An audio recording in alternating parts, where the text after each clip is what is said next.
ਪਿਆਰੇ ਵਿਦਿਆਰਥੀਓ, ਤੁਹਾਡਾ ਨਵੇਂ ਸੈਸ਼ਨ ਦੇ ਵਿੱਚ ਸਵਾਗਤ ਹੈ। ਅੱਜ ਅਸੀਂ ਡਿਸਕਸ ਕਰਾਂਗੇ MA ਫਸਟ ਈਅਰ ਦੇ ਫਸਟ ਸਮੈਸਟਰ ਦੇ ਚੌਥੇ ਪੇਪਰ ਅੰਤਰਰਾਸ਼ਟਰੀ ਰਾਜਨੀਤੀ ਬਾਰੇ, ਉਸ ਦੇ ਸਿਲੇਬਸ ਬਾਰੇ, ਉਸ ਦੇ ਲੈਸਨਸ, ਇਹ ਸਾਰੀਆਂ ਗੱਲਾਂ ਅਸੀਂ ਡਿਸਕਸ ਕਰਾਂਗੇ। ਅੰਤਰਰਾਸ਼ਟਰੀ ਰਾਜਨੀਤੀ ਪੋਲੀਟੀਕਲ ਸਾਇੰਸ ਸਬਜੈਕਟ ਦੇ ਵਿੱਚ ਇੱਕ ਬਹੁਤ ਉੱਭਰਦਾ ਵਿਸ਼ਾ ਹੈ, ਜਿਹੜਾ ਕਿ ਹਰ ਪੱਖ ਤੋਂ ਵਿਦਿਆਰਥੀਆਂ ਨੂੰ ਨੌਲੇਜ ਅਤੇ ਅੰਤਰਰਾਸ਼ਟਰੀ ਪੱਧਰ 'ਤੇ ਦੇਸ਼ਾਂ ਦੇ ਆਪਸੀ ਰਿਲੇਸ਼ਨ, ਬਹੁਤ ਸਾਰੇ state actor, non state actor ਬਾਰੇ ਜਾਣਕਾਰੀ ਦਿੰਦਾ ਹੈ। ਵਿਸ਼ਵ ਦੇ ਵਿੱਚ ਦੇਸ਼ਾਂ ਦੀ ਆਪਸੀ ਰਾਜਨੀਤੀ ਕੀ ਹੈ, ਉਹ ਕਿਵੇਂ ਵਿਚਰਦੇ ਹਨ, ਕਿਹੜੇ ਅਲਾਇੰਸ ਬਣੇ ਹਨ, ਉਹ ਅੰਤਰਰਾਸ਼ਟਰੀ ਸੰਬੰਧਾਂ 'ਤੇ ਕੀ ਅਸਰ ਪਾਉਂਦੇ ਹਨ, ਇਹ ਸਾਰੀਆਂ ਚੀਜ਼ਾਂ ਅੰਤਰਰਾਸ਼ਟਰੀ ਰਾਜਨੀਤੀ ਦੇ ਵਿੱਚ ਡਿਸਕਸ ਕੀਤੀਆਂ ਜਾਂਦੀਆਂ ਹਨ। ਅੱਜ ਤੋਂ ਤਕਰੀਬਨ 20ਵੀਂ ਸਦੀ ਦੇ ਸ਼ੁਰੂ ਦੇ ਵਿੱਚ ਜਿਹੜਾ ਅੰਤਰਰਾਸ਼ਟਰੀ ਵਿਸ਼ਾ ਹੈ, ਅੰਤਰਰਾਸ਼ਟਰੀ ਅਧਿਐਨ ਦਾ ਵਿਸ਼ਾ ਹੈ, ਇਹ ਸਾਹਮਣੇ ਆਇਆ ਅੰਤਰਰਾਸ਼ਟਰੀ ਸੰਬੰਧਾਂ ਦੇ ਰੂਪ ਵਿੱਚ। ਪਹਿਲਾਂ ਅੰਤਰਰਾਸ਼ਟਰੀ ਸੰਬੰਧਾਂ ਦੇ ਜਾਂ ਇੰਟਰਨੈਸ਼ਨਲ ਰਿਲੇਸ਼ਨ ਦੇ ਸੰਬੰਧ ਵਿੱਚ ਹੀ ਸਟੱਡੀ ਅਧਿਐਨ ਕੀਤਾ ਜਾਂਦਾ ਸੀ, ਪਰੰਤੂ ਸੈਕੰਡ ਵਰਲਡ ਵਾਰ ਤੋਂ ਬਾਅਦ ਵਿਸ਼ਵ ਪੱਧਰ 'ਤੇ ਬਹੁਤ ਸਾਰੇ ਵਰਤਾਰੇ ਜਿਹੜੇ ਹੈਗੇ ਆ ਵਾਪਰੇ, ਸੁਪਰ ਪਾਵਰਸ ਇਮਰਜ ਹੋਈਆਂ, USA ਅਤੇ ਸੋਵੀਅਤ ਯੂਨੀਅਨ, ਕੋਲਡ ਵਾਰ ਉਹਨਾਂ ਦੇ ਵਿੱਚ ਸ਼ੁਰੂ ਹੋਈ। ਇਸ ਤਰ੍ਹਾਂ ਸਾਰਾ ਜਿਹੜਾ ਵਿਸ਼ਵ ਸੀ ਉਹ ਦੋ ਗਰੁੱਪਾਂ ਦੇ ਵਿੱਚ ਵੰਡਿਆ ਗਿਆ, ਕੈਪੀਟਲਿਸਟ ਬਲਾਕ ਅਤੇ ਸੋਸ਼ਲਿਸਟ ਬਲਾਕ। ਇਸ ਤਰ੍ਹਾਂ ਇਹ ਸਾਰੇ ਜਿਹੜਾ ਅੰਤਰਰਾਸ਼ਟਰੀ ਰਿਲੇਸ਼ਨ, ਇੰਟਰਨੈਸ਼ਨਲ ਰਿਲੇਸ਼ਨ ਅਤੇ ਇੰਟਰਨੈਸ਼ਨਲ ਪੋਲੀਟਿਕਸ ਦੇ ਵਿੱਚ ਇਹੀ ਫਰਕ ਰਿਹਾ ਕਿ ਅੰਤਰਰਾਸ਼ਟਰੀ ਸੰਬੰਧਾਂ ਦੇ ਵਿੱਚ ਜਿਹੜੇ ਸਾਡੇ ਆਪਸੀ ਰਿਲੇਸ਼ਨ ਨੇ ਦੇਸ਼ਾਂ ਦੇ, ਉਹ ਡਿਸਕਸ ਕੀਤੇ ਜਾਂਦੇ ਹਨ। ਆਰਥਿਕ, ਸਮਾਜਿਕ, ਕਲਚਰਲ ਜਾਂ ਹੋਰ ਵਪਾਰਕ, ਇਹ ਸਾਰੇ ਰਿਲੇਸ਼ਨ ਡਿਸਕਸ ਕੀਤੇ ਜਾਂਦੇ ਨੇ। ਪਰੰਤੂ ਇਸ ਤੋਂ ਇਲਾਵਾ ਅੰਤਰਰਾਸ਼ਟਰੀ ਸੰਬੰਧਾਂ ਦੇ ਵਿੱਚ ਹੋਰ ਵੀ ਬਹੁਤ ਸਾਰੇ ਵਰਤਾਰੇ ਵਾਪਰਦੇ ਹਨ, ਜਿਹੜੇ ਕਿ ਅੰਤਰਰਾਸ਼ਟਰੀ ਸੰਬੰਧਾਂ ਨੂੰ ਪ੍ਰਭਾਵਿਤ ਕਰਦੇ ਹਨ। ਫਾਰ ਐਗਜ਼ਾਮਪਲ ਕਿ ਜਿਵੇਂ ਹੁਣ ਅੱਜ ਦੇ ਸਮੇਂ 'ਚ ਹੈ ਕਿ ਟੈਰਰਿਜ਼ਮ, ਗਰੀਬ ਦੇਸ਼ਾਂ ਦੇ ਵਿੱਚ ਭੁੱਖਮਰੀ ਅਤੇ ਹਥਿਆਰਾਂ ਦੀ ਦੌੜ, ਨਿਊਕਲੀਅਰ ਹਥਿਆਰ ਇਕੱਠੇ ਕਰਨੇ ਲੋਕ, ਦੇਸ਼ਾਂ ਦੇ ਵਿੱਚ ਆਪਸੀ ਲੜਾਈਆਂ ਹੋ ਰਹੀਆਂ ਹਨ। ਇਹ ਹੋਰ ਵੀ ਬਹੁਤ ਸਾਰਾ ਜਿਹੜੀਆਂ ਹੈਪਨਿੰਗਸ ਅੰਤਰਰਾਸ਼ਟਰੀ ਪੱਧਰ 'ਤੇ ਹੋ ਰਹੀਆਂ ਹਨ। ਇਹਨਾਂ ਸਭ ਚੀਜ਼ਾਂ ਦਾ ਅਧਿਐਨ ਹੈ ਜਿਹੜਾ, ਉਹ ਇਹ ਸਾਰੇ ਵਰਤਾਰਿਆਂ ਦਾ ਅਧਿਐਨ ਵੀ ਅੰਤਰਰਾਸ਼ਟਰੀ ਰਾਜਨੀਤੀ ਦੇ ਵਿੱਚ ਸ਼ਾਮਲ ਹੁੰਦਾ ਹੈ। ਅੰਤਰਰਾਸ਼ਟਰੀ ਰਾਜਨੀਤੀ ਮੋਟੇ ਤੌਰ 'ਤੇ ਜੋ ਪ੍ਰੈਜੈਂਟ ਅਸੀਂ ਡਿਸਕਸ ਕਰਦੇ ਹਾਂ, ਉਹ ਵੀ ਸੈਕੰਡ ਵਰਲਡ ਵਾਰ ਤੋਂ ਬਾਅਦ, ਜਦੋਂ ਕਿ ਇਹ ਕੋਲਡ ਵਾਰ ਸ਼ੁਰੂ ਹੋ ਜਾਂਦੀ ਹੈ। ਹਾਲਾਂਕਿ ਸੈਕੰਡ ਵਰਲਡ ਵਾਰ ਹੈ ਜਿਹੜੀ, ਉਹ ਸੋਵੀਅਤ ਯੂਨੀਅਨ, USA ਅਤੇ ਹੋਰ ਦੂਜੇ ਇੰਗਲੈਂਡ, ਫਰਾਂਸ, ਇਹ ਸਾਰੇ ਦੇਸ਼ ਇਕੱਠੇ ਹੋ ਕੇ ਲੜੇ ਸੀ ਹਿਟਲਰ ਦੇ ਖਿਲਾਫ। ਪਰੰਤੂ immediate after the second world war ਜਿਹੜਾ ਇਹਨਾਂ ਦੋਨਾਂ ਮਹਾਂਸ਼ਕਤੀਆਂ ਦੇ ਵਿੱਚ USA ਅਤੇ ਸੋਵੀਅਤ ਯੂਨੀਅਨ ਦੇ ਵਿੱਚ ਕੋਲਡ ਵਾਰ ਸ਼ੁਰੂ ਹੋ ਗਈ। ਕੋਲਡ ਵਾਰ ਦਾ ਮਤਲਬ ਹੁੰਦਾ ਹੈ ਕਿ ਬਿਨਾਂ ਕਿਸੇ ਸਿੱਧੀ ਹੌਟ ਵਾਰ ਤੋਂ ਬਿਨਾਂ ਉਸ ਨੂੰ, ਆਪਣੇ ਵਿਰੋਧੀ ਨੂੰ ਆਰਥਿਕ ਪੱਧਰ 'ਤੇ, ਰਾਜਨੀਤਿਕ ਪੱਧਰ 'ਤੇ, ਅੰਤਰਰਾਸ਼ਟਰੀ ਅਤੇ ਵਰਤਾਰਿਆਂ ਦੇ ਵਿੱਚ ਉਸ ਨੂੰ ਪਛਾੜਨਾ, ਹਰ ਖੇਤਰ ਦੇ ਵਿੱਚ ਉਸ ਨੂੰ ਪਛਾੜਨਾ, ਉਸ ਦਾ ਵਿਰੋਧ ਕਰਨਾ, ਇਹ ਇਸ ਤਰ੍ਹਾਂ ਦਾ ਜਿਹੜਾ ਵਰਤਾਰਾ ਹੈ ਉਸ ਨੂੰ ਕੋਲਡ ਵਾਰ ਕਿਹਾ ਜਾਂਦਾ ਹੈ। ਇਸ ਕਰਕੇ ਇਹ ਜਿਹੜਾ ਵਿਸ਼ਾ ਹੈ ਫਸਟ ਈਅਰ ਦੇ ਵਿੱਚ ਅੰਤਰਰਾਸ਼ਟਰੀ ਰਾਜਨੀਤੀ, ਇਹ ਬਹੁਤ ਹੀ ਜ਼ਰੂਰੀ ਹੈ। ਜਦੋਂ ਤੁਸੀਂ ਇਸ ਨੂੰ ਪੜ੍ਹਦੇ ਹੋ ਤਾਂ ਇਸ ਨਾਲ ਤੁਹਾਡਾ ਇੱਕਦਮ, ਕਿਉਂਕਿ BA ਲੈਵਲ ਤੱਕ ਅੰਤਰਰਾਸ਼ਟਰੀ ਰਾਜਨੀਤੀ ਬਾਰੇ ਇੰਨਾ ਨਹੀਂ ਪੜ੍ਹਾਇਆ ਜਾਂਦਾ, ਬਹੁਤ ਘੱਟ ਪੜ੍ਹਾਇਆ ਜਾਂਦਾ ਹੈ। ਜਦੋਂ ਤੁਸੀਂ MA 'ਚ ਆ ਕੇ ਇਹਨੂੰ ਵਿਸ਼ੇ ਨੂੰ ਪੜ੍ਹਦੇ ਹੋ ਤਾਂ ਇੱਕਦਮ ਤੁਹਾਡਾ ਜਿਹੜੀ ਨੌਲੇਜ ਹੈ ਉਹ ਇੰਨੀ ਵੱਧ ਜਾਂਦੀ ਹੈ ਕਿ ਸਾਨੂੰ ਦੁਨੀਆ ਬਾਰੇ ਪਤਾ ਲੱਗਦਾ ਹੈ, ਦੁਨੀਆ ਦੀ ਰਾਜਨੀਤੀ ਦੇ ਬਾਰੇ ਪਤਾ ਲੱਗਦਾ ਹੈ। ਯੂਨਾਈਟਿਡ ਨੇਸ਼ਨ ਕੀ ਹੈ, ਉਹ ਕਿਵੇਂ ਕੰਮ ਕਰਦਾ ਹੈ, ਯੂਨਾਈਟਿਡ ਨੇਸ਼ਨ 'ਤੇ ਕੀ ਕੀ ਪ੍ਰਭਾਵ ਪੈਂਦੇ ਹਨ, ਅਤੇ ਯੂਨਾਈਟਿਡ ਨੇਸ਼ਨ ਦੇ ਵਿੱਚ ਕਿਵੇਂ ਦੇਸ਼ਾਂ ਦੀ ਆਪਸੀ ਪੋਲੀਟਿਕਸ ਚੱਲਦੀ ਹੈ। ਇਹ ਸਾਰੇ ਗੱਲਾਂ ਦਾ ਤੁਹਾਨੂੰ ਅੰਤਰਰਾਸ਼ਟਰੀ ਰਾਜਨੀਤੀ ਦੇ ਵਿਸ਼ੇ ਵਿੱਚੋਂ ਮਤਲਬ ਗਿਆਨ ਮਿਲਦਾ ਹੈ।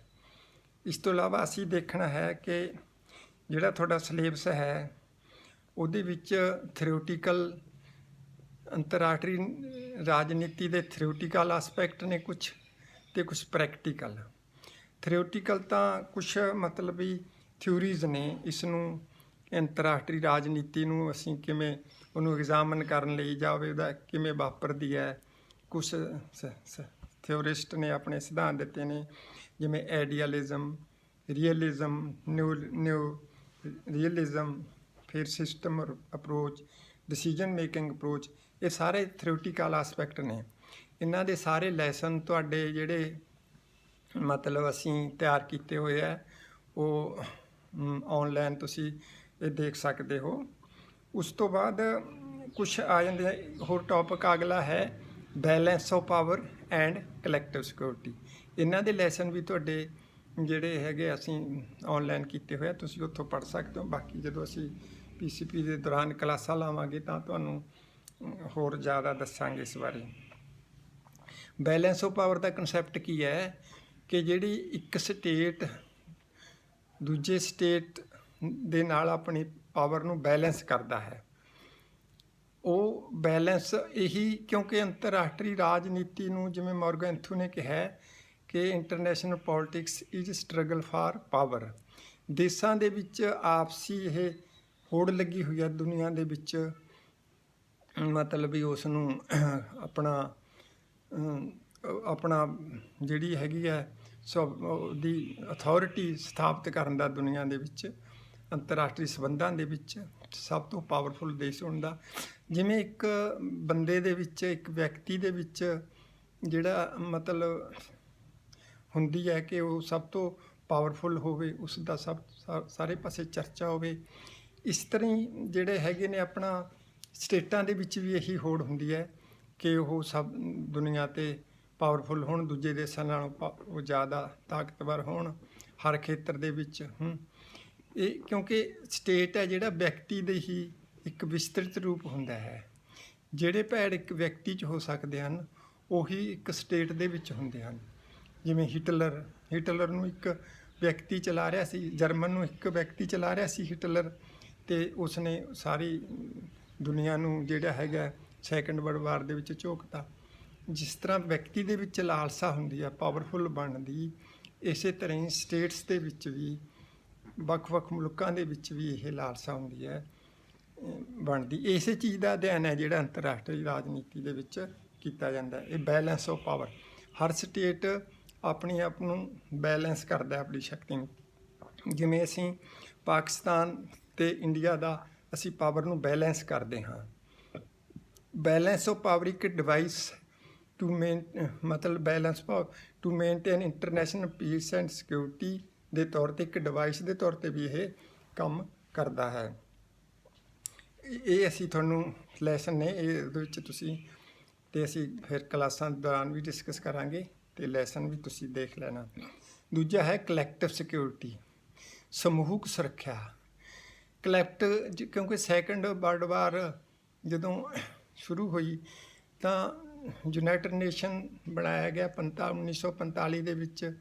ਉਹਦਾ ਮਕਸਦ ਇਹੀ ਸੀ ਕਿ ਕੋਈ ਹੋਰ ਥਰਡ ਵਰਲਡ ਵਾਰ ਨਾ ਲੱਗੇ, ਅਤੇ ਮਤਲਬ ਉਸ ਤੋਂ to maintain international peace and security, ਤਾਂ ਕੋਈ ਇਹੋ ਜਿਹੀ ਵਿਵਸਥਾ ਹੋਣੀ ਚਾਹੀਦੀ ਹੈ ਜਿਹੜਾ ਅੰਤਰਰਾਸ਼ਟਰੀ ਪੱਧਰ 'ਤੇ ਦੇਸ਼ਾਂ ਦੇ ਵਿੱਚ ਆਪਸੀ ਸ਼ਾਂਤੀ ਬਣਾ ਕੇ ਰੱਖੇ। ਉਹ ਯੂਨਾਈਟਿਡ ਨੇਸ਼ਨ ਦੀ ਸਥਾਪਨਾ ਕੀਤੀ ਗਈ।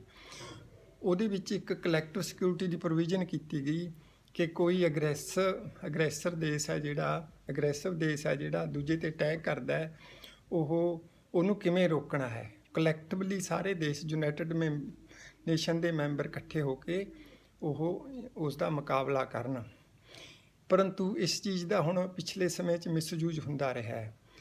ਕਈ ਦੇਸ਼ ਹੁੰਦੇ ਜਿਹੜੇ ਮਤਲਬ ਝੰਡਾ ਯੂਨਾਈਟਿਡ ਨੇਸ਼ਨ ਦਾ ਵਰਤਦੇ ਨੇ, ਤੇ ਕਿਸੇ ਦੇਸ਼ ਦੇ ਖਿਲਾਫ, ਜਿਵੇਂ ਹੁਣ ਇਰਾਕ ਤੇ ਅਟੈਕ ਕੀਤਾ ਸੀ ਅਮਰੀਕਾ ਨੇ, ਉਹ ਅਟੈਕ ਤਾਂ ਯੂਨਾਈਟਿਡ ਨੇਸ਼ਨ ਵੱਲੋਂ, ਝੰਡਾ ਯੂਨਾਈਟਿਡ ਨੇਸ਼ਨ ਦਾ, ਸਾਰੀ ਫੋਰਸ ਹੈ ਜਿਹੜੀ ਅਮਰੀਕਾ ਦੀ ਸੀ।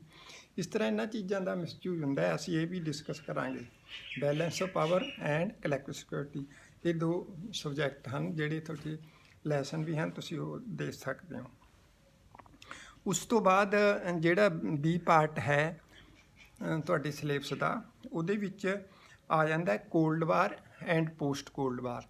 ਕੋਲਡ ਵਾਰ ਤੋਂ ਜਦੋਂ 1950 ਦੇ ਵਿੱਚ ਜਾਂ immediate after the second world war, ਜਿਹੜੇ 2 ਵਿਸ਼ਵ ਦੀਆਂ ਸੁਪਰ ਪਾਵਰਸ ਸੀਆਂ, USA ਐਂਡ ਸੋਵੀਅਤ ਯੂਨੀਅਨ, ਉਹਨਾਂ ਦੇ ਵਿੱਚ ਇਹ ਸ਼ੀਤ ਯੁੱਧ ਹੈ ਜਿਹੜਾ ਆ ਕੋਲਡ ਵਾਰ ਸ਼ੁਰੂ ਹੋ ਗਿਆ, ਕਿ ਇੱਕ ਦੂਜੇ ਨੂੰ ਖੇਤਰਾਂ ਦੇ ਵਿੱਚ, ਆਰਥਿਕ, ਰਾਜਨੀਤਿਕ ਤੇ ਮਿਲਟਰੀ ਖੇਤਰ ਦੇ ਵਿੱਚ ਉਹਨਾਂ ਨੂੰ ਪਛਾੜਨਾ। ਇਹ ਇਸੇ ਦਾ, ਤੇ ਆਪਣੇ ਵਿਰੋਧੀ ਨੂੰ ਹਰ ਮਤਲਬ ਉਹਨੂੰ ਡਾਊਨ ਕਰਨ ਦੀ ਕੋਸ਼ਿਸ਼ ਕਰਨੀ, ਉਹਦੇ ਖਿਲਾਫ। ਇਸੇ ਦੇ ਕੋਲਡ ਵਾਰ ਦੇ ਵਿੱਚੋਂ ਹੀ ਫਿਰ ਜਿਹੜੀ ਆਰਮਜ਼ ਰੇਸ ਸ਼ੁਰੂ ਹੁੰਦੀ ਹੈ, ਹਥਿਆਰਾਂ ਦੀ ਦੌੜ। ਇਹ ਵੀ ਤੁਹਾਡਾ ਸਬਜੈਕਟ ਹੈਗਾ ਇੱਕ। ਤੇ ਡਿਸਆਰਮਾਮੈਂਟ ਐਂਡ ਆਰਮਜ਼ ਕੰਟਰੋਲ, ਕਿ ਡਿਸਆਰਮ ਕਿਵੇਂ ਕਰਨਾ ਹੈ, ਕਿ ਜਿਹੜੇ ਪਹਿਲਾਂ ਹੀ ਸਾਡੇ ਕੋਲੇ ਹਥਿਆਰ ਬਣੇ ਹੋਏ ਨੇ, ਉਹਨਾਂ ਦੇਸ਼ਾਂ ਨੂੰ ਕੋਈ ਸੰਧੀ ਕਰਕੇ, ਜਿਵੇਂ ਨਿਊਕਲੀਅਰ ਟੈਸਟ ਬੈਨ ਟਰੀਟੀ ਜਾਂ CTBT, ਇਹ ਸਾਰੀਆਂ ਨਿਊਕਲੀਅਰ ਸੰਧੀਆਂ ਨੇ ਹਥਿਆਰਾਂ ਨੂੰ ਘੱਟ ਕਰਨ ਲਈ। ਉਹਨਾਂ 'ਤੇ ਦੇਸ਼ਾਂ ਤੋਂ ਸਾਈਨ ਕਰਾਏ ਜਾਂਦੇ ਨੇ, ਉਹਨਾਂ ਦੀਆਂ ਮੀਟਿੰਗਸ ਹੁੰਦੀਆਂ ਹਨ। ਕਈ ਦੇਸ਼ ਉਸ ਦੀਆਂ ਸੰਧੀਆਂ ਦੇ ਮੈਂਬਰ ਬਣ ਜਾਂਦੇ ਨੇ, ਕਈ ਬਣਦੇ ਨਹੀਂ। ਜਿਵੇਂ ਪਾਕਿਸਤਾਨ ਤੇ ਇੰਡੀਆ ਨਹੀਂ ਬਣੇ, ਕਿਉਂਕਿ ਇਹ ਕਹਿੰਦੇ ਵੀ ਸਾਨੂੰ ਤਾਂ ਮਤਲਬ ਜ਼ਰੂਰੀ ਹੈ, ਸਾਡੀ ਦੁਸ਼ਮਣੀ ਹੈ ਜਾਂ ਕੁਛ ਵੀ ਹੈ, ਰਿਲੇਸ਼ਨ ਠੀਕ ਨਹੀਂ। ਇਸ ਤਰ੍ਹਾਂ ਇਹ ਚੀਜ਼ਾਂ ਹਨ। ਡਿਸਆਰਮਾਮੈਂਟ, ਆਰਮਜ਼ ਰੇਸ ਤੇ ਡਿਸਆਰਮਾਮੈਂਟ, 2 ਚੀਜ਼ਾਂ ਇਕੱਠੀ ਚੱਲਦੀਆਂ ਨੇ। ਇਹ ਵੀ ਕੋਲਡ ਵਾਰ ਦੇ ਵਿੱਚ ਹੀ ਪੈਦਾ ਹੋਈਆਂ ਨੇ, ਕਿਉਂਕਿ ਹਰ ਸੁਪਰ ਪਾਵਰ ਨੇ ਜਿਹੜੀਆਂ ਵੱਡੀਆਂ ਤਾਕਤਾਂ, ਉਹ ਆਪਣੇ ਇੱਕ ਦੂਜੇ ਤੋਂ ਵੱਧ ਪਾਵਰਫੁਲ ਹੋਣ ਲਈ, ਜਾਂ ਉਹਦਾ ਪਾਵਰ ਨੂੰ ਬੈਲੈਂਸ ਕਰਨ ਲਈ ਉਹ ਮਤਲਬ ਹਥਿਆਰਾਂ ਬਣਾਉਂਦੀਆਂ ਹਨ। ਇਸ ਜਿਹੜੀ ਹੈ ਕੋਲਡ ਵਾਰ ਦੇ ਵਿੱਚ ਇਹ ਚੱਲਿਆ ਸੀ ਦੋਨੋਂ ਸੁਪਰ ਪਾਵਰ ਦੇ ਵਿੱਚ।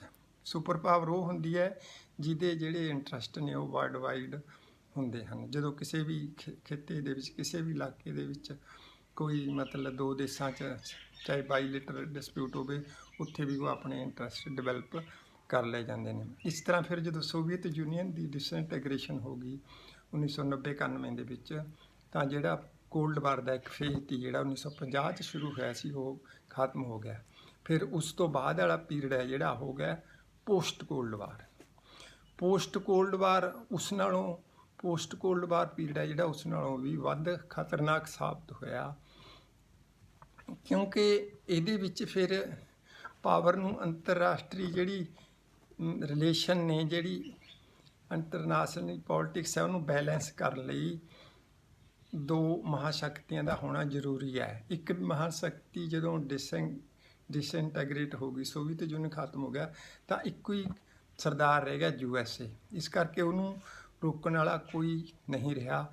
ਇਰਾਕ ਦੇ ਵਿੱਚ ਜਾਂ ਹੋਰ ਕਈ ਦੇਸ਼ਾਂ ਦੇ ਵਿੱਚ, ਜਿਹੜੇ ਉਸ ਵੇਲੇ ਲੀਬੀਆ ਦੇ ਵਿੱਚ ਗਦਾਫੀ ਨੂੰ ਖਤਮ ਕਰਨਾ, ਤੇ ਇਰਾਕ ਦੇ ਵਿੱਚ ਸਦਾਮ ਹੁਸੈਨ ਨੂੰ ਖਤਮ ਕਰਨਾ, ਇਹ ਸਾਰੇ ਜਿਹੜੀਆਂ ਹੈਗੇ ਨੇ, ਉਹ ਅਮਰੀਕਾ ਦੀ ਡੋਮੀਨੈਂਸ ਦਾ ਪੀਰੀਅਡ ਸੀ। ਮਤਲਬ ਕਿਤੇ ਤਾਂ 2 ਪਾਵਰ ਹੁੰਦੀਆਂ, ਕਿਤੇ ਇੱਕ ਹੀ ਰਹਿ ਗਈ ਉਹਨੂੰ, ਕਿਉਂਕਿ ਸੋਵੀਅਤ ਯੂਨੀਅਨ ਇੰਨਾ, ਜਿਹੜਾ ਰਸ਼ੀਆ ਸੀ ਉਹ ਡਿਸਇੰਟੀਗ੍ਰੇਟ ਹੋ ਗਿਆ, ਉਹਦੇ 15 ਕੰਟਰੀ ਬਣ ਗਏ ਟੁੱਟ ਕੇ, ਤਾਂ ਉਹ ਇੰਨਾ ਪਾਵਰਫੁਲ ਨਹੀਂ ਰਿਹਾ। ਇਸ ਕਰਕੇ ਅਮਰੀਕਾ ਨੂੰ ਰੋਕਣ ਵਾਲਾ ਕੋਈ ਦੇਸ਼ ਨਹੀਂ ਰਿਹਾ। ਇਹ ਜਿਹੜੇ ਮਤਲਬ ਇਸ ਤਰ੍ਹਾਂ ਦੇ ਬਣੇ ਹਾਲਾਤ, ਇਹ ਹੈਗਾ ਪੋਸਟ ਕੋਲਡ ਵਾਰ। ਇਹਦਾ ਅਸੀਂ ਇਹ ਵੀ ਡਿਸਕਸ ਕਰਾਂਗੇ, ਇਹ ਵੀ ਤੁਹਾਡੇ ਲੈਸਨ ਹੈਗੇ ਨੇ। ਉਸ ਤੋਂ ਬਾਅਦ ਆ ਜਾਂਦਾ ਗੁੱਟ ਨਿਰਲੇਪ ਲਹਿਰ, ਨੌਨ ਅਲਾਈਨਡ ਮੂਵਮੈਂਟ। ਇਹ ਵੀ ਇੱਕ ਅਹਿਮ ਟੌਪਿਕ ਹੈ ਇਸ ਤੁਹਾਡੇ ਪੇਪਰ ਦਾ, ਕਿ ਗੁੱਟ ਨਿਰਲੇਪ ਕੀ ਸੀ, ਕਿ ਸੈਕੰਡ ਵਰਲਡ ਵਾਰ ਤੋਂ ਬਾਅਦ ਜਦੋਂ ਸੁਪਰ ਪਾਵਰ ਦੇ ਵਿੱਚ ਕੋਲਡ ਵਾਰ ਸ਼ੁਰੂ ਹੋ ਗਈ, ਜਾਂ ਬਹੁਤ ਅੰਤਰਰਾਸ਼ਟਰੀ ਸੰਬੰਧਾਂ ਦੇ ਵਿੱਚ ਬਹੁਤ ਕੜੱਤਣ ਪੈਦਾ ਹੋ ਗਈ, ਜਿਹੜੀ ਕਿ 40 ਸਾਲ ਚੱਲੀ, ਤਾਂ 1900 ਕੋਈ ਮੇਰਾ ਖਿਆਲ 56 ਦੇ ਵਿੱਚ ਇਹਦੀ ਗੁੱਟ ਨਿਰਲੇਪ ਲਹਿਰ ਬਣਾਉਣ ਦੀ ਸੋਚੀ ਗਈ। ਕਿਹਨੇ ਸੋਚੀ ਜੀ? ਨਹਿਰੂ, ਨਾਸਰ, ਟੀਟੋ। ਨਹਿਰੂ ਇੰਡੀਆ ਦਾ ਪ੍ਰਾਈਮ ਮਿਨਿਸਟਰ ਸੀ, ਨਾਸਰ ਅਬਦੁਲ ਗਫਾਰ ਨਾਸਰ ਇਜਿਪਟ ਦਾ ਪ੍ਰੈਜ਼ੀਡੈਂਟ ਸੀ, ਟੀਟੋ ਮਾਰਸ਼ਲ ਟੀਟੋ ਯੂਗੋਸਲਾਵੀਆ ਦਾ ਸੀ, ਤੇ ਹੋਰ ਕਈ ਜਿਹੜੇ ਦੇਸ਼ਾਂ ਦੇ ਅਹਿਮ ਲੀਡਰ ਸੀ ਉਹਦੇ ਨਾਲ, ਘਾਨਾ ਵਗੈਰਾ, ਇਹਦੇ ਨਾਲ ਜੁੜ ਕੇ ਤਾਂ ਗੁੱਟ ਨਿਰਲੇਪ ਲਹਿਰ ਦੀ ਸਥਾਪਨਾ ਕੀਤੀ ਗਈ। ਗੁੱਟ ਨਿਰਲੇਪ ਲਹਿਰ ਦਾ ਮਤਲਬ ਹੁੰਦਾ ਹੈ ਕਿ ਇੱਕ ਤੀਜਾ ਧੜਾ ਪੈਦਾ ਕੀਤਾ ਗਿਆ, ਗੁੱਟਾਂ ਤੋਂ ਨਿਰਲੇਪ, ਕਿਉਂਕਿ ਦੋ ਗੁੱਟ ਹੋ ਗਏ ਅੰਤਰਰਾਸ਼ਟਰੀ ਰਾਜਨੀਤੀ ਦੇ ਵਿੱਚ, capitalist block and socialist block. ਕਿਉਂਕਿ ਉਸੇ ਵੇਲੇ ਸੈਕੰਡ ਵਰਲਡ ਵਾਰ ਤੋਂ ਬਾਅਦ ਤੇ ਜਿਹੜੇ ਕੰਟਰੀ ਸੀ ਆਪਣੇ ਥਰਡ ਵਰਲਡ ਕੰਟਰੀ ਜੀ, ਐਫਰੋਏਸ਼ੀਅਨ ਕੰਟਰੀ, ਅਫਰੀਕਾ, ਸਾਰਾ ਅਫਰੀਕਨ ਕੰਟਰੀ ਜਿਹੜਾ ਹੈਗਾ ਅੰਡਰ ਸੀ ਕਲੋਨੀਅਲਿਜ਼ਮ ਦੇ, ਏਸ਼ੀਆ ਦੇ ਬਹੁਤ ਸਾਰੇ ਕੰਟਰੀ, ਲੈਟਨ ਅਮਰੀਕਾ ਦੇ ਕੰਟਰੀ, ਉਹ ਸਾਰੇ ਕਲੋਨੀਅਲਿਜ਼ਮ ਦੇ ਅੰਡਰ ਸੀ। ਉਹਨਾਂ ਦੇ ਵਿੱਚ ਵੀ ਸੈਕੰਡ ਵਰਲਡ ਵਾਰ ਤੋਂ ਬਾਅਦ ਆਜ਼ਾਦੀ ਦੀਆਂ ਲਹਿਰਾਂ ਉੱਠਣੀਆਂ ਸ਼ੁਰੂ ਹੋ ਗਈਆਂ ਤੇ ਕਈ ਦੇਸ਼ ਇੱਕ ਇੱਕ ਕਰਕੇ ਬਹੁਤ ਸਾਰੇ ਦੇਸ਼ ਆਜ਼ਾਦ ਹੋ ਗਏ। ਇਹਨਾਂ ਨੂੰ ਮਤਲਬ new independent new born states ਕਿਹਾ ਗਿਆ। ਤੇ ਇਹਨਾਂ ਦੇਸ਼ਾਂ ਦੀਆਂ ਆਪਣੀਆਂ ਸਮੱਸਿਆਵਾਂ ਸਨ। ਇਹ ਸਾਰੇ ਦੇਸ਼ ਐਫਰੋ ਏਸ਼ੀਆ ਦੇ ਇਹ ਰਾਜਨੀਤਿਕ ਤੌਰ 'ਤੇ, ਕਿਉਂਕਿ ਨਵੇਂ ਆਜ਼ਾਦ ਹੋਏ ਸੀ ਇਹਨਾਂ ਦੇ, ਤੇ ਇਹ ਨਾ ਕਿਸੇ ਨੇ ਕਨਸਟੀਟਿਊਸ਼ਨ ਬਣਾਇਆ ਸੀ, ਨਾ ਹੀ ਕੋਈ ਡਿਵੈਲਪਮੈਂਟ ਸੀ ਉੱਥੇ। ਰਾਜਨੀਤਿਕ ਤੌਰ 'ਤੇ ਤੇ ਆਰਥਿਕ ਤੌਰ 'ਤੇ ਇਹ ਦੇਸ਼ ਬਹੁਤ ਹੀ ਹਰ ਖੇਤਰ ਦੇ ਵਿੱਚ ਪਛੜੇ ਹੋਏ ਸੀ, ਨਵੇਂ ਆਜ਼ਾਦ ਹੋਏ ਸੀ। ਇਸ ਕਰਕੇ ਇਹਨਾਂ ਦੇਸ਼ਾਂ ਨੂੰ ਸਾਰੇ ਜਿਹੜੇ ਸੁਪਰ ਪਾਵਰ ਸੀ ਉਹਨਾਂ ਤੋਂ ਜ਼ਰੂਰੀ ਸੀ ਉਹਨਾਂ 'ਤੇ ਆਪਣਾ ਕਿ ਉਹਨਾਂ ਤੋਂ ਹੈਲਪ ਲੈਣੀ। ਇਹ ਕਿਸੇ ਇੱਕ ਧੜੇ ਨਾਲ ਦੇਸ਼ ਨਹੀਂ ਚੱਲ ਸਕਦੇ ਸੀ, ਕਿਉਂਕਿ ਜੇ ਇੱਕ ਧੜੇ ਨਾਲ ਚੱਲਦੇ ਤਾਂ ਦੂਜਾ ਧੜਾ ਇਹਨਾਂ ਨੂੰ ਜਿਹੜੀ ਏਡ ਦੇਣੀ, ਸਹਾਇਤਾ ਦੇਣੀ, ਹਰ ਖੇਤਰ ਦੇ ਵਿੱਚ ਸਾਇੰਸ ਐਂਡ ਟੈਕਨੋਲੋਜੀ ਦੇ ਵਿੱਚ ਮਦਦ ਕਰਨੀ, ਉਹ ਦੂਜਾ ਧੜਾ ਨਹੀਂ ਦਿੰਦਾ ਸੀ ਅੰਤਰਰਾਸ਼ਟਰੀ ਰਾਜਨੀਤੀ ਦੇ ਵਿੱਚ।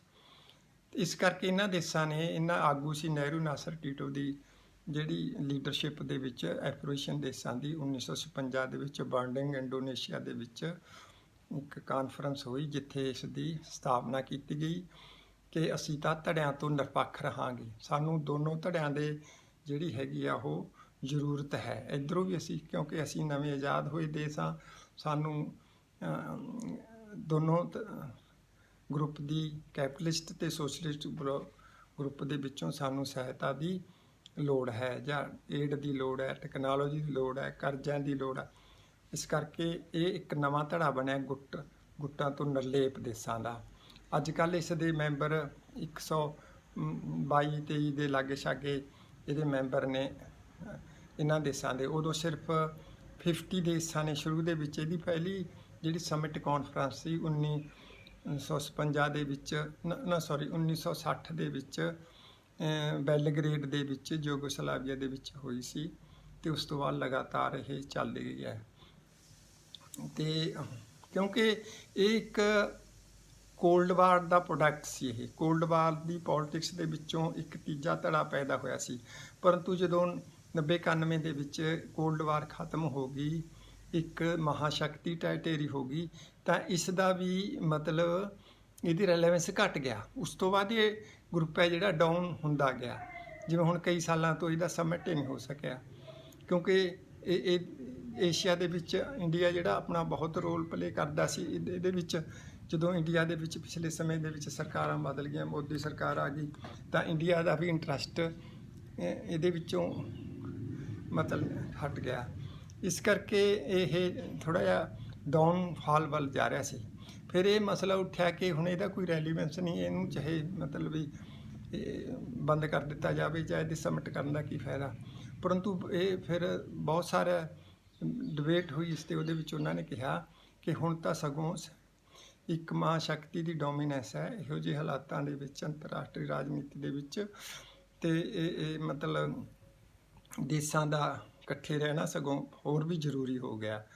ਇਸ ਕਰਕੇ ਇਹ ਉਸ ਤੋਂ ਬਾਅਦ ਇਹਦੀ ਪੋਜੀਸ਼ਨ ਡਾਊਨ ਤਾਂ ਹੋਈ ਹੈ, ਪਰ ਥੋੜ੍ਹੀ ਅੱਗੇ ਕਈ ਦੇਸ਼ਾਂ ਦੀ ਮਦਦ ਨਾਲ ਚੱਲ ਰਹੀ ਹੈ। ਇੱਕ ਇਹ ਟੌਪਿਕ ਹੈ, ਇਹ 'ਤੇ ਬਹੁਤ ਵਿਸਤ੍ਰਿਤ ਲੈਸਨ ਹੈ ਜਿਹੜਾ ਉਹ ਮੇਰਾ ਤਿਆਰ ਕੀਤਾ ਹੋਇਆ, ਤੁਸੀਂ ਉਸ ਨੂੰ ਮਤਲਬ ਪੜ੍ਹ ਲੈਣਾ। ਡਿਸਆਰਮਾਮੈਂਟ ਵਾਲਾ ਵੀ ਮੇਰਾ ਬਹੁਤ ਤਿਆਰ ਵਧੀਆ ਕੀਤਾ ਹੋਇਆ, ਤੁਹਾਨੂੰ ਕੋਈ ਬੁੱਕ ਪੜ੍ਹਨ ਦੀ ਵੀ ਨਹੀਂ ਲੋੜ ਹੋਏਗੀ ਹੈ।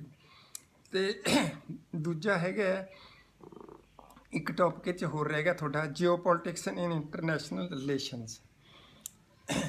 ਇਹ ਮਤਲਬ ਕਿ ਜਿਓਪੋਲਿਟਿਕਸ ਇਨ ਇੰਟਰਨੈਸ਼ਨਲ ਰਿਲੇਸ਼ਨ ਦੇ ਵਿੱਚ ਹੈ ਕਿ ਜਿਓਗ੍ਰਾਫੀਕਲ ਫੈਕਟਰਜ਼ ਹੁੰਦੇ ਨੇ, ਜਿਹੜੇ ਜਿਓਗ੍ਰਾਫੀਕਲ ਕੰਡੀਸ਼ਨ ਹੁੰਦੀਆਂ ਨੇ ਕਿਸੇ ਦੇਸ਼ ਦੀਆਂ, ਉਹ ਉਹਦੀ ਰਾਜਨੀਤੀ ਤੇ ਅੰਤਰਰਾਸ਼ਟਰੀ ਸੰਬੰਧਾਂ ਤੇ ਕੀ ਅਸਰ ਪਾਉਂਦੀਆਂ ਨੇ। ਇਹਦੇ ਵਿੱਚ ਇਹ ਚੀਜ਼ਾਂ ਡਿਸਕਸ ਕੀਤੀਆਂ ਗਈਆਂ ਨੇ। ਇਹ ਵੀ ਇੱਕ ਡਿਟੇਲਡ ਲੈਕਚਰ ਹੈ, ਮਤਲਬ ਇਹ ਪੰਜਾਬੀ ਦੇ ਵਿੱਚ ਲਿਖਿਆ ਹੋਇਆ, ਅੰਗਰੇਜ਼ੀ 'ਚ ਤਾਂ ਨਹੀਂ ਹੈ, ਪੰਜਾਬੀ 'ਚ ਮੇਰਾ ਲਿਖਿਆ ਹੋਇਆ, ਤੁਸੀਂ ਉਹ ਪੜ੍ਹਨਾ, ਬਹੁਤ ਡਿਟੇਲਡ ਹੈ। ਉਸ ਤੋਂ ਬਾਅਦ ਇੱਕ ਨਵੇਂ ਟੌਪਿਕ ਆਏ ਨੇ ਜਿਹੜੇ ਇਸ ਵਾਰੀ ਸਿਲੇਬਸ ਕੁਛ ਬਦਲਿਆ ਗਿਆ ਸਾਡਾ, ਉਹਦੇ ਵਿੱਚ ਅਸੀਂ ਨਵੇਂ ਟੌਪਿਕ ਪਾਏ ਨੇ ਜਿਹੜੇ ਹੈਗੇ ਮਤਲਬ ਵੀ ਗਲੋਬਲਾਈਜੇਸ਼ਨ। ਇਹ 'ਤੇ ਇੱਕ ਕੁਐਸਚਨ ਬਣਦਾ ਹੈ, ਤੁਸੀਂ ਇਹ ਵੀ ਇਹਦਾ ਲੈਸਨ ਅਸੀਂ ਤਿਆਰ ਕਰ ਰਹੇ ਹਾਂ। ਇੱਕ ਨਿਊ ਇੰਟਰਨੈਸ਼ਨਲ ਇਕਨੋਮਿਕ ਆਰਡਰ ਹੈ, ਇਹ ਪਹਿਲਾਂ ਸੀ ਪਰ ਹੁਣ ਵੀ ਹੈ। ਇਹ ਨਿਊ ਇੰਟਰਨੈਸ਼ਨਲ ਇਕਨੋਮਿਕ ਆਰਡਰ ਇਹ ਹੈ ਕਿ ਨਵੀਂ ਅੰਤਰਰਾਸ਼ਟਰੀ ਆਰਥਿਕ ਨਿਜ਼ਾਮ, ਨਵਾਂ ਅੰਤਰਰਾਸ਼ਟਰੀ ਆਰਥਿਕ ਨਿਜ਼ਾਮ। ਕਿਉਂਕਿ ਸ਼ੁਰੂ ਤੋਂ 70s ਤੋਂ ਲੈ ਕੇ ਥਰਡ ਵਰਲਡ ਦੇਸ਼ਾਂ ਦੇ ਜਿਹੜੇ ਥਰਡ ਵਰਲਡ ਦੇਸ਼ ਨੇ ਜਿਹੜੇ ਉਹ ਇਸ ਦੀ ਡਿਮਾਂਡ ਕਰਦੇ ਆਏ ਨੇ ਕਿ ਅਸੀਂ ਸਦੀਆਂ ਤੋਂ ਗੁਲਾਮ ਰਹੇ ਹਾਂ, ਤਾਂ ਜਿਹੜੇ ਡਿਵੈਲਪਡ ਕੰਟਰੀ ਨੇ ਉਹਨਾਂ ਦੀ ਇਹ ਡਿਊਟੀ ਹੈ ਕਿ ਉਹ ਸਾਨੂੰ ਕਰਜ਼ੇ ਦੇਣ, ਸਾਨੂੰ ਹੈਲਪ ਕਰਨ ਟੈਕਨੋਲੋਜੀ ਦੇ ਵਿੱਚ। ਪਰੰਤੂ ਜਦੋਂ ਸਾਨੂੰ ਏਡ ਦਿੱਤੀ ਜਾਂਦੀ ਹੈ ਉਹਦੇ ਵਿੱਚ ਇਹ ਸਾਨੂੰ ਐਕਸਪਲੋਇਟ ਕਰਨ ਵਾਲਾ ਐਲੀਮੈਂਟ ਨਹੀਂ ਹੋਣਾ ਚਾਹੀਦਾ। ਸਾਨੂੰ ਇਹ ਸਮਝ ਕੇ ਕਿ ਇਹਨਾਂ ਨੇ ਸਦੀਆਂ ਗੁਲਾਮ ਰਹੇ ਨੇ ਐਫਰੋਏਸ਼ਨ ਜਾਂ ਥਰਡ ਵਰਲਡ ਕੰਟਰੀ, ਸਾਡੀ ਮਦਦ ਕਰਨੀ ਚਾਹੀਦੀ ਹੈ। ਪਰੰਤੂ ਜਿਹੜੇ ਕੰਟਰੀ ਨੇ ਡਿਵੈਲਪਡ ਕੰਟਰੀ ਜਿਨ੍ਹਾਂ ਨੇ ਗਰੀਬ ਦੇਸ਼ਾਂ ਨੂੰ ਏਡ ਦੇਣੀ ਹੁੰਦੀ ਹੈ ਹਰ ਖੇਤਰ ਦੇ ਵਿੱਚ, ਉਹ ਆਪਣੀਆਂ ਪ੍ਰੀ ਕੰਡੀਸ਼ਨਸ ਲਾ ਦਿੰਦੇ ਨੇ, ਪਹਿਲੀਆਂ ਉਹ ਸ਼ਰਤਾਂ ਲਾ ਦਿੰਦੇ ਨੇ ਕਿ ਉਹ ਮਤਲਬ ਵੀ ਕਰਜ਼ਾ ਮੋੜਨ ਦੀਆਂ, ਹੋਰ ਇਸ ਕਰਕੇ ਉਹਨਾਂ ਗਰੀਬ ਦੇਸ਼ਾਂ ਤੋਂ ਉਹ ਚੀਜ਼ਾਂ ਵਾਪਸੀ ਨਹੀਂ ਹੁੰਦੀਆਂ।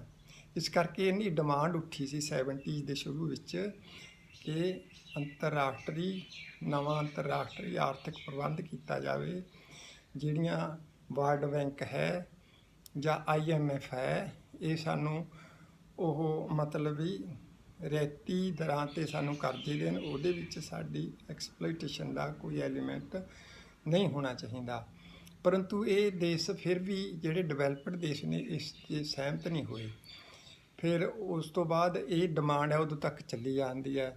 ਨਾਰਥ ਸਾਊਥ ਡਾਇਲੋਗ ਚੱਲਿਆ ਹੈ। ਨਾਰਥ ਸਾਊਥ ਦਾ ਮਤਲਬ ਇਹ ਸੀ ਕਿ ਸਮਝਿਆ ਜਾ ਰਿਹਾ ਹੈ ਕਿ ਨਾਰਦਰਨ ਹੈਮੀਸਫੀਅਰ ਜਿਹੜਾ ਗਲੋਬ ਦਾ ਉਹ ਡਿਵੈਲਪਡ ਹੈ, ਜਿਹੜਾ ਸਾਊਦਰਨ ਹੈਮੀਸਫੀਅਰ ਹੈ ਉੱਤਰੀ ਅਰਧਗੋਲਾ ਅਤੇ ਦੱਖਣੀ ਅਰਧਗੋਲਾ ਉਹ ਡਿਵੈਲਪਡ ਦੇਸ਼ ਨੇ ਉੱਪਰਲੇ ਨਾਰਦਰਨ ਹੈਮੀਸਫੀਅਰ 'ਚ, ਅਤੇ ਸਾਊਦਰਨ ਹੈਮੀਸਫੀਅਰ ਦੇ ਵਿੱਚ ਮੰਨਿਆ ਜਾਂਦਾ ਕਿ ਅੰਡਰ ਡਿਵੈਲਪਡ ਕੰਟਰੀ ਨੇ ਸਾਰੇ। ਇਹ ਨਾਰਥ ਸਾਊਥ ਡਾਇਲੋਗ ਇਸ ਕਰਕੇ ਇਹਦਾ ਨਾਮ ਪਿਆ ਸੀ, ਜਿਹੜੇ ਕਿ ਵਪਾਰ ਦੀਆਂ ਕੰਡੀਸ਼ਨ IMF ਅਤੇ ਜਿਹੜੇ ਹੈ ਵਰਲਡ ਬੈਂਕ ਵਗੈਰਾ ਨੂੰ ਸਾਡੇ ਵੱਲ ਜਾਂ ਦੂਜੇ ਡਿਵੈਲਪ ਦੇਸ਼ਾਂ ਨੂੰ ਸਾਡੇ ਦੇ ਇਸ ਤਰ੍ਹਾਂ ਦੀਆਂ ਕੰਡੀਸ਼ਨ ਨਹੀਂ ਲੈਣੇ ਚਾਹੀਦਾ। ਸਾਡਾ ਤਾਂ ਇਸ ਗੱਲੋਂ ਧਿਆਨ ਰੱਖਣਾ ਚਾਹੀਦਾ। ਇਹ ਚੀਜ਼ ਮਤਲਬ ਇਹਦੇ ਵਿੱਚ ਆ ਜਾਂਦੀ ਹੈ new international economic. North south dialogue ਤੋਂ ਫਿਰ ਸਾਊਥ ਕੋਆਪਰੇਸ਼ਨ ਚੱਲਿਆ ਵੀ ਜਿਹੜੇ ਸਾਊਥ ਵੀ ਜਿਹੜੀ ਡਿਵੈਲਪਡ ਕੰਟਰੀ ਨੇ ਉਹੀ ਆਪਸ 'ਚ ਕੋਆਪਰੇਸ਼ਨ ਕਰ ਲਓ। ਜੇ ਤੁਹਾਨੂੰ ਡਿਵੈਲਪਡ ਕੰਟਰੀ ਨੇ ਜਿਹੜੇ ਉਹ ਸਹਾਇਤਾ ਨਹੀਂ ਕਰਦੇ, ਤੁਸੀਂ ਜਿਹੜੇ ਥਰਡ ਵਰਲਡ ਕੰਟਰੀ ਨੇ ਉਹ ਆਪਸ ਦੇ ਵਿੱਚ ਹੀ ਮਤਲਬ ਚੰਗੇ ਕੰਡੀਸ਼ਨ 'ਤੇ ਵਪਾਰ ਦੀਆਂ ਹੋਰ ਲੋਨ ਦੀਆਂ ਟਰਮਜ਼ ਐਂਡ ਕੰਡੀਸ਼ਨ ਇੰਨੀਆਂ ਸੌਖੀਆਂ ਕਰਨ ਇੱਕ ਦੂਜੇ ਦੇਸ਼ ਦੀ। ਕਿਉਂਕਿ ਕਈ ਦੇਸ਼ ਜਿਹੜੇ ਥਰਡ ਵਰਲਡ ਕੰਟਰੀ 'ਚ ਕਈ ਦੇਸ਼ ਚੰਗੇ ਖਾਂਦੇ ਪੀਂਦੇ ਦੇਸ਼ ਨੇ, ਉਹ ਦੂਜੇ ਗਰੀਬ ਦੇਸ਼ਾਂ ਦੀ ਮਦਦ ਕਰ ਸਕਦੇ ਨੇ। ਇਹਦੇ ਵਿੱਚ ਡਿਸਕਸ ਕੀਤਾ ਗਿਆ ਅਤੇ ਇਹ ਪੂਰਾ ਡਿਟੇਲ ਜਾਂ ਇੰਗਲਿਸ਼ ਦੇ ਵਿੱਚ ਮੇਰਾ ਲਿਖਿਆ ਹੋਇਆ, ਤੁਸੀਂ ਇਹ ਪੜ੍ਹ ਲੈਣਾ, ਬਹੁਤ ਡਿਟੇਲਡ ਹੈ।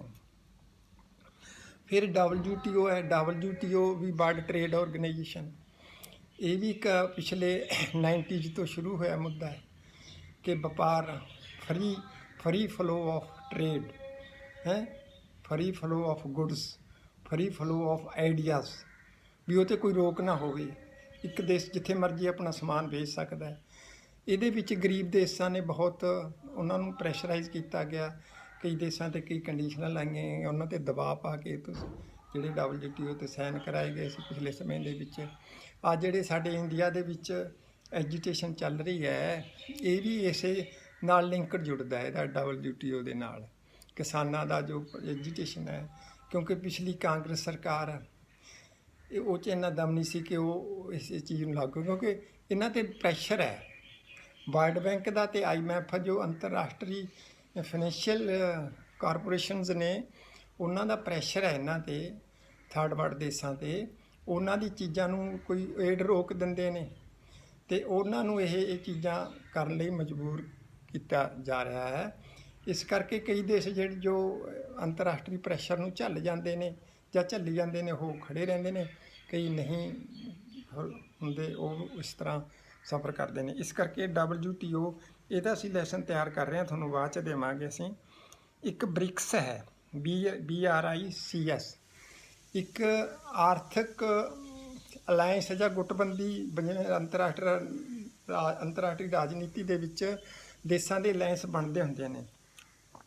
ਬ੍ਰਿਕਸ 4 ਦੇਸ਼ਾਂ ਦਾ ਸਮੂਹ ਹੈ। B ਫਾਰ ਮਤਲਬ ਵੀ Brazil, R for Russia, I for India, C for China, S for South Africa. ਇਹਨਾਂ 5 ਦੇਸ਼ਾਂ ਦਾ ਇਹ ਇੱਕ ਆਰਥਿਕ ਸੰਗਠਨ ਹੈ। ਇਹ ਡਿਵੈਲਪ ਹੋ ਰਹੀਆਂ ਇਕੋਨਮੀਜ਼ ਨੇ ਇਹ ਦੇਸ਼ਾਂ ਦੀਆਂ, ਬ੍ਰਾਜ਼ੀਲ, ਰਸ਼ੀਆ, ਇੰਡੀਆ, ਚਾਈਨਾ ਅਤੇ ਸਾਊਥ ਅਫਰੀਕਾ। ਇਹਨਾਂ ਨੇ ਇੱਕ ਅਲਾਇੰਸ ਬਣਾਇਆ ਹੋਇਆ।